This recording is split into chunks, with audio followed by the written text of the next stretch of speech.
To persuade females to come close and admire his plumes, he sings the most complex song he can manage. And he does that by copying the songs of all the other birds he hears around him, such as the kookaburra.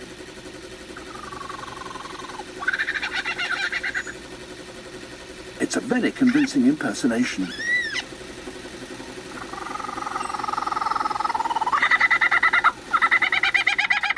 Even the original is fooled.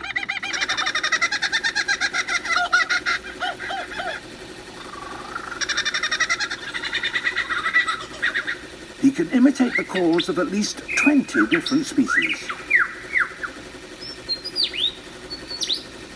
He also, in his attempt to outsing his rivals, incorporates other sounds that he hears in the forest.